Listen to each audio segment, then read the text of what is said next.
My husband Obsidian and I lived in a carriage house on Trad Street, the kind with a wrought iron gate that stuck in the humidity every June. He always had to shoulder it open, laughing at himself every single time. Like the gate was in on some joke only the two of us understood.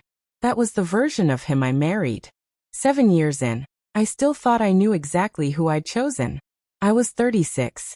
I told most people, including my husband, that I process loan files part-time for a small credit union called Palmetto Trust, earning around $31,000 a year. What I never told him was that Palmetto Trust didn't know my name, because I didn't work there. I ran Anchorage Forensic Group, a firm the Securities and Exchange Commission called on when the numbers in a company's books stopped adding up to anything true. This happened in Charleston, South Carolina, in the spring of last year. I had been keeping that secret for almost the entire length of my marriage. I want to tell you how a man who thought he'd married a quiet, forgettable bookkeeper ended up standing in a courtroom, watching the real cost of everything he'd hidden from me get read into the record. Now, let me back up. My grandmother, Isabeau Marchetti, raised me after my parents died in a car accident on Highway 17 when I was 7. She kept a ledger for every dollar that came through her tailoring shop on King Street, down to the thread. Write down what's true, she used to say, pressing a brass key into my palm the year I turned 12. Because people will tell you a different story, and the only way to win is to already have the receipts. That key opened a safe deposit box at First Charleston Savings. She never told me what was inside it. She just told me to keep the key close, and one day I would need it. I kept it on a thin silver chain, tucked under my shirt for 24 years. Obsidian used to trace the outline of it through my collar when we lay in bed, half asleep. "What's this old thing for?" he'd ask, and I'd say, "Something my grandmother left me." And he'd kiss the top of my head and let it go. He never pushed. In the early years, that felt like respect. I didn't understand yet that a man can let something alone because he's decided it isn't worth his time. He climbed fast at Ashcombe Wealth Partners, made senior vice president 2 years ago, and started coming home later, smelling like a different kind of cologne than the one I bought him for our anniversary the year before. I told myself it was the job. Exécutive entretien client. That's what the firm called it when his assistant scheduled dinners at Husk that ran past midnight. Here's the detail I keep coming back to. He started leaving his wedding ring on the bathroom counter overnight, so it doesn't scratch during my workout, he said, though I never once saw him lift anything heavier than a briefcase. I picked it up one morning, turned it over in my hand, and set it back down exactly where I found it. That's the moment I should have written down. I didn't yet know how to see it as evidence, only as something that made my chest feel tight for a few seconds before I moved on with my day. You know that feeling when something is wrong long before you have proof, and you talk yourself out of trusting it because the alternative is too big to hold. I didn't know that Obsidian had already met with Hale Kestrel, a divorce attorney with a corner office on Broad Street. I didn't know he'd already started moving money out of accounts with my name on them. I only knew that my husband still made my coffee the way I liked it, still opened the stuck iron gate for me every evening, still felt, in the small moments, like the man I'd chosen. I had no idea that by the time I found out what he'd actually built behind my back, I would already know exactly how to take it apart. I just didn't know it would start with a phone call from a woman named Calypso Reyes. It was a Thursday in March, a little after 6. I was still in my cardigan from the credit union job that didn't exist, chopping onions for supper, when my personal cell rang from a number I didn't recognize. "Is this Calla Voss?" the woman on the line asked. Her voice was crisp, rehearsed, the kind of voice that had given a deposition before. "Speaking," I said. "This is Calypso Reyes. I'm an associate at Kestrel and Boone. I think there's been some confusion about a filing, and I wanted to reach out before it became a bigger issue." She read me a case number. She read me an address on Rutledge Avenue, a property I had never once heard my husband mention. She asked, almost gently, if I was aware that a residence had recently been placed in a trust under his name only. I stood very still, the knife resting flat on the cutting board. "I think you have the wrong Voss," I said. "I don't think I do," she said, and there was something underneath her voice, not quite guilt, more like a woman trying to be decent while doing something indecent. I didn't confront Obsidian that night. I set the phone face down on the counter, finished chopping the onions, and served dinner at 7 like always. He talked about a client meeting. I listened and nodded and passed him the bread. 2 weeks later, everything got warm again, the way it does right before it doesn't. Obsidian surprised me with a weekend at a bed and breakfast in Beaufort, the kind with a wraparound porch and sweet tea served in mason jars. He held my hand across the table at dinner. He told the waitress, unprompted, that I was the smartest person he knew, that he didn't say it enough. He fell asleep with his hand resting on my collarbone, right over the brass key. For 2 days, I let myself believe the phone call had been a mistake, or a woman with a grudge against someone else entirely. I want to be honest with you. Part of me wanted so badly to be wrong about what I was starting to feel that I let a stranger's warning get buried under a weekend of mason jars and porch swings. I was raised to keep the family together, to not make a scene, to give people the benefit of every doubt I had left in me. Nobody raised me for what came next. Because the following Monday, back at my real office on Meeting Street, glass walls and a view of the harbor Obsidian had never once seen, my chief of operations, Terrian Cole, knocked on my door holding a printout. "You're going to want to sit down for this," he said. "I ran a routine title search on a property for an unrelated case. Your husband's name came up as sole owner. Recorded 11 days ago. Rutledge Avenue." I sat down anyway. "There's a second name on the closing documents," Terrian said. "Grantor deed, quitclaim. Your signature's on it, Calla." I hadn't signed anything. I looked at the copy he handed me. My name was there, in a signature that was close enough to fool a clerk at the Register of Deeds, close enough to fool anyone who wasn't the one person on earth who actually knew what my handwriting looked like. I set the paper down on my desk and didn't say a word for a long moment. I thought about the brass key against my chest, and my grandmother's voice telling me to always keep the receipts. I picked the paper back up. "Pull everything," I told Terrian. "Every account, every deed, every dollar that man has touched since the day I married him." What happened next took me by surprise, because I expected him to get colder. Instead, he got closer. The forged deed sat in a locked drawer in my real office for 4 days before Obsidian said a word about anything. And when he finally brought something up, it wasn't the house on Rutledge Avenue. It was us. He came home on a Tuesday with a bottle of the Sancerre I liked, the one from the little wine shop on Broad Street that only stocks 6 bottles at a time. He'd remembered. He set the table himself, cloth napkins and all, and told me he'd been thinking about how much he'd been working, how little of himself he'd been giving me. "I want us to try again," he said. "Really try. No phones at dinner. A trip somewhere, just the 2 of us. I miss who we were." I want to tell you I saw straight through it. I didn't, not completely. He left his phone face up on the counter, which he'd never done before, like a man with nothing left to hide. For 11 days, my husband was the person I remembered marrying. We walked the beach at Kiowa at low tide, and he pointed out sand dollars before I even saw them, the way he used to. He told me, unprompted, that he didn't know what he'd do without me. He said it looking straight at the water, not at me, which somehow made it land harder. I let my guard down. I want to be honest about that because I think there's something worth saying here. You can know somewhere in your gut that a thing is wrong and still let yourself believe 11 good days erase it. That's not weakness. That's just what hope does to people who've loved someone a long time. I almost didn't tell Terrian to keep digging.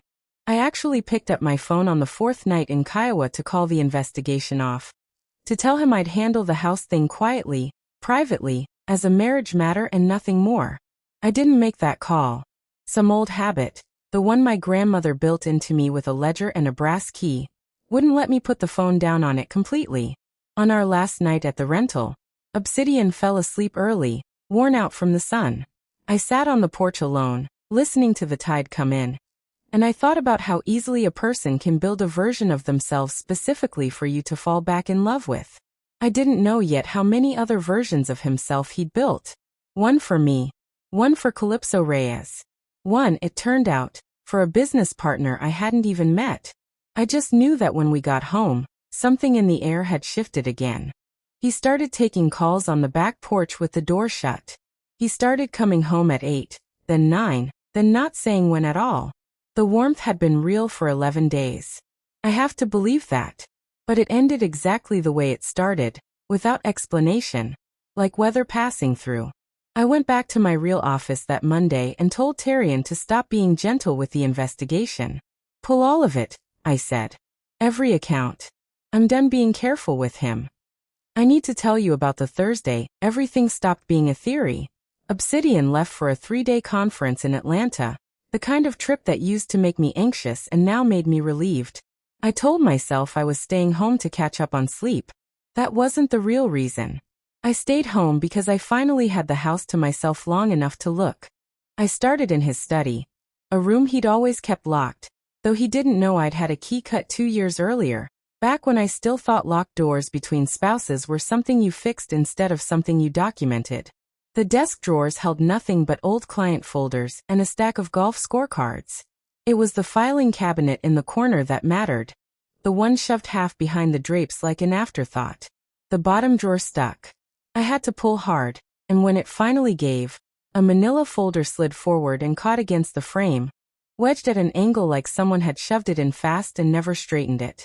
I pulled it free. The corner was bent. Inside were bank statements, 7 of them, from an account I had never seen in 7 years of marriage. Every single statement had his name on it. And underneath his name, in smaller print, a second name I didn't recognize. Ashcombe Reyes Holdings, LLC. I sat down on the floor of that study, right there on the rug, the folder open across my knees. I went through the statements one at a time.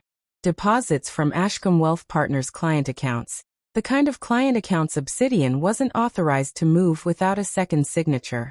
Transfers out, always within 48 hours, always to an offshore account whose routing number I recognized from a fraud bulletin my own firm had circulated to the SEC 8 months earlier. I sat very still for a long time. I didn't cry. I photographed every page with my phone front and back. Then I put the folder back exactly the way I'd found it, corner bent the same way, wedged at the same angle. Underneath the bank statements was one more thing. A single sheet of hotel stationery from a Buckhead property in Atlanta, folded in quarters. In handwriting that wasn't Obsidian's, someone had written 7 words. She'll never think to look here. Trust me. I recognized the handwriting from the closing documents on Rutledge Avenue. Calypso Reyes. I need to tell you something else before I go further. There had been a moment, back in January, when I noticed Obsidian's briefcase locked for the first time in our marriage. I remember thinking it was strange. I remember deciding it wasn't worth the conversation it would start. I let it go. I understand now that was the first sign, the one I'd waved off because the truth underneath it was too big to want. I photographed the folder, closed the drawer, and sat on the study floor a while longer, the brass key cool against my collarbone. Then I picked up my real phone and called Tarian. I found the shell company, I said. Ashcombe Reyes Holdings. I need everything on it by morning. On it, he said. Kala. Are you all right? I looked around the study, at the golf scorecards and the locked drawer I'd just relocked. I will be, I said. I finally have what I need. I didn't tell him about the 7 words on the hotel stationery. Not yet. Some things need to sit with you a while before you say them out loud, even to the people you trust most. What I found out next took almost 3 weeks to fully understand. And it started with a phone call to a lawyer named Grace Whitfield. I'd worked with Grace on 2 prior fraud cases, both times from the other side of the table, building the forensic reports her clients needed. She had a small office off Broad Street with a view of nothing in particular, and a way of listening that didn't perform sympathy. I laid it all out for her, the forged deed, the bank statements, the hotel stationery, in order without embellishment. She read through my documentation twice, made a few notes in the margin, and set her pen down. 3 things, she said. First, the forged signature on that deed is not a civil matter. That's criminal fraud, and Charleston County will prosecute it if you file a complaint. Second, the shell company activity you've documented, if it's routing client funds the way you believe, that's a federal matter. The SEC and the FBI will both want what you have. Third, and this is the part you need to hear clearly, none of this moves quickly. Whatever you're picturing for how this ends, it's going to take months, not weeks. I can wait, I said. I believe you, Grace said. Most people can't. That's usually the problem.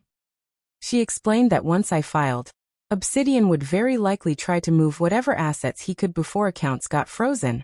So the timing of any filing had to be coordinated, not rushed. She recommended I keep behaving exactly as I had been, quiet, uninvolved, unaware, for as long as it took investigators to trace the full scope of the shell company. I have to admit, walking out of her office that afternoon, I felt something close to relief for the first time in weeks. Not because it was over, because for the first time, someone else could see what I'd been carrying and confirmed it was real.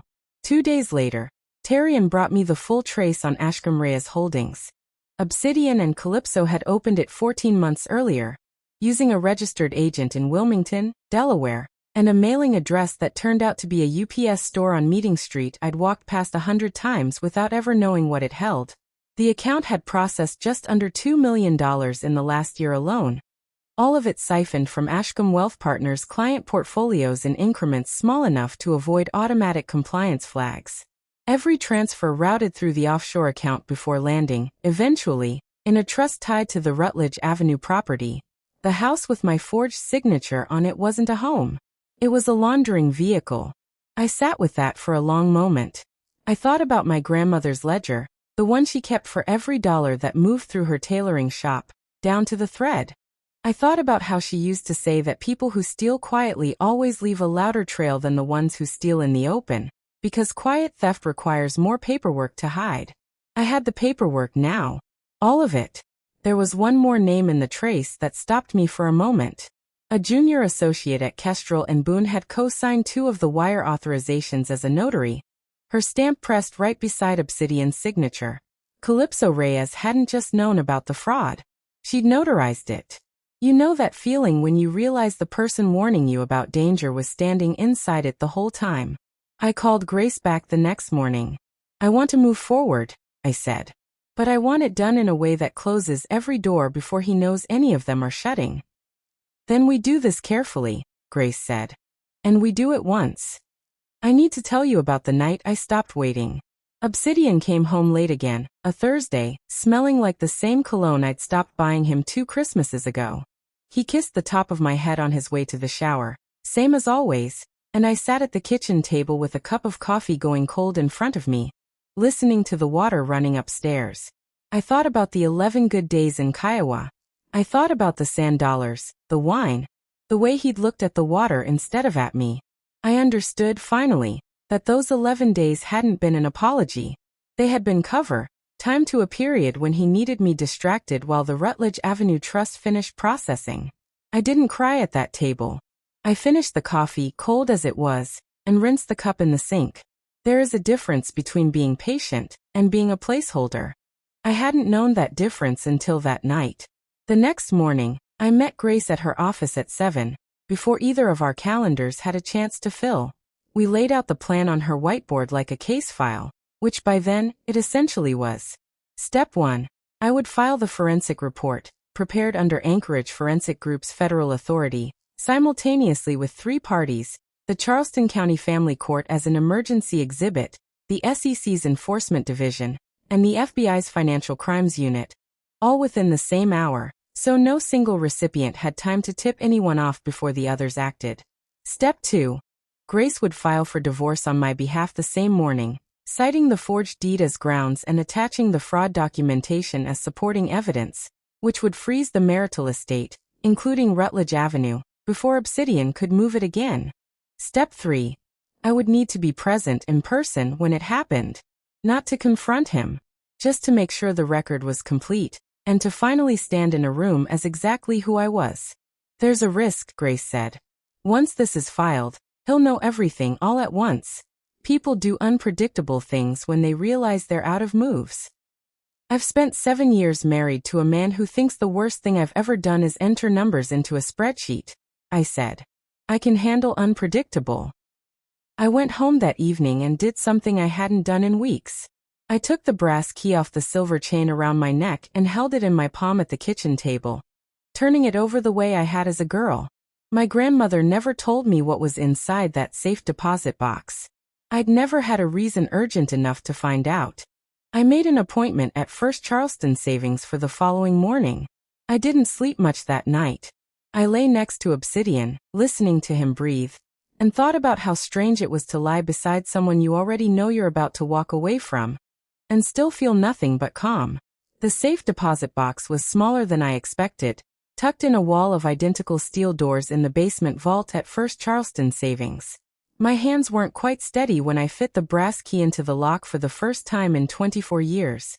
Inside was a single manila envelope, yellowed at the edges, and a stack of savings bonds with my name on them, purchased a few dollars at a time over the course of decades. On top of the bonds sat a letter in my grandmother's handwriting, the same careful script from her old tailoring ledgers. I sat down in the small viewing room and opened it. Kala, if you're reading this, it means you finally needed the key for something bigger than curiosity. I hoped you never would. But I raised you to keep records because I always suspected the world would eventually ask you to prove something true against someone determined to make you doubt it. I never told you what happened with your grandfather. He wasn't the man everyone at church thought he was. It took me 6 years and every dollar I could hide in this box to get free of him, cleanly, with proof, so no one could ever say I'd taken more than what was mine. I'm not betting on the loud one. I never was. I'm betting on the one who showed up, who wrote it down, who did the quiet work while everyone else was busy being impressed by someone louder. Whatever it is you're dealing with, you already know how to win it. You've known since you were 12. Write down what's true. Love. Grandma. I sat in that small room for a long time after I finished reading, the letter resting flat in my hands. I hadn't known about my grandfather. I'd grown up believing he died young and beloved. A photograph on the mantel, a name spoken softly at holidays. I understood now why she'd never explain the key. Some lessons only make sense once you're standing exactly where the person who taught them once stood. I folded the letter carefully and placed it back inside the envelope, along with the bonds, and carried the whole box out with me into the Charleston morning. That afternoon at 9:47, Grace and I filed everything at once. The forensic report went to Charleston County Family Court as an emergency exhibit. Simultaneously, sealed copies transmitted directly to the SEC's Enforcement Division and the FBI's Financial Crimes Unit. The divorce filing, citing the forged deed and attaching the fraud documentation, hit the docket the same hour, freezing every account tied to the marital estate, including Rutledge Avenue. The trap, as Grace put it, was airtight and already closing. I drove home that evening the long way, past the harbor, and thought about my grandmother sitting in some equivalent basement vault 40 years earlier, building her own quiet case against a man the whole church thought was decent. I understood, finally, exactly what she'd meant to give me. Not a key. A method. I stood outside courtroom 4 days later, and watched Obsidian through the glass before I went in. He was in his charcoal suit, the one he wore whenever he closed a deal, checking his watch, unaware yet that federal marshals were already stationed near the side entrance by prior arrangement with the SEC. Calypso sat beside him at counsel table, binders stacked in front of her, still playing the role of the associate who had everything under control. I pushed the doors open. No cardigan. No borrow with humility. A tailored navy suit, the brass key resting against my collarbone where it had rested for 24 years. Obsidian's eyes found me first. Whatever he saw in my face, it wasn't the woman who'd rinsed a coffee cup and said nothing 3 weeks earlier. Mrs. Voss, Judge Bramwell said, glancing at his docket, the court notes an emergency exhibit was filed under seal this week. Counsel, are we prepared to proceed? Obsidian's attorney, Hale Kestrel, rose smoothly, already reaching for a dismissive tone, calling the filing irregular, suggesting it be struck from the record pending review. Your Honor, I said, standing. Before counsel continues, I'd ask the court to review the source of the report in question. Judge Bramwell opened the file. His eyes moved down the page, and I watched something shift in his posture as he reached the letterhead. This report is authored by Anchorage Forensic Group, he said slowly, under federal special master authority granted by the SEC. He looked up, first at Kestrel, then longer at me. Counselor, do you know who is sitting across from your client? Kestrel turned, really looked at me, maybe for the first time since I'd walked in. Obsidian's face drained of color. Let the record reflect, Judge Bramwell said. That the respondent is Calavas, director of Anchorage Forensic Group, appearing today under her authority as a special master appointed by the Securities and Exchange Commission. Her report documents a pattern of securities fraud, wire fraud, and forged instrument filing on the part of the petitioner and his associate, Ms. Reyes. The room went completely silent. I laid it out for the court without raising my voice once. The forged deed, the shell company, the wire transfers matching client fraud complaints already under federal review, the hotel stationery with 7 words in Calypso's handwriting. Calypso's binders slid off the table when the marshals stepped forward. She didn't fight the cuffs. She just kept saying quietly that she was a lawyer, as though the words alone might undo what she'd notarized with her own hand. Obsidian said nothing at all. He sat very still while they read him his rights, the same stillness he used to wear on the leather sofa in our old apartment. Except now it wasn't confidence. It was the sound of a man finally understanding what silence costs when it's not his idea. I didn't gloat. I didn't look at him longer than I needed to. I closed my briefcase, thanked the court, and walked out into a bright Charleston afternoon. The Rutledge Avenue property was seized as part of the federal case, and eventually sold at auction. The proceeds returned to the defrauded clients whose money had funded it in the first place. Obsidian pled guilty to wire fraud and forgery rather than face trial, and is currently serving a federal sentence upstate. Calypso lost her license to practice law before her own case even reached sentencing. I used part of my settlement, along with the savings bonds my grandmother had quietly built for decades, to start a small scholarship at the community college where she used to teach a night class in bookkeeping. We call it the Isabel Marchetti Fund. It covers tuition for anyone studying accounting who's raising themselves, the way she raised me. I still wear the brass key, not because I need it anymore, because it reminds me that the truth always leaves a paper trail, if you're patient enough and careful enough to go looking for it. I think about my grandmother often now, not as the quiet woman with the ledger, but as someone who once sat in a basement vault building her own way out of something the world had told her to just accept. If you've ever had to quietly gather the truth while everyone around you was underestimating exactly how much you already knew, tell me about it in the comments. I read everyone. Write down what's true. My grandmother was right about that, same as she was right about everything else.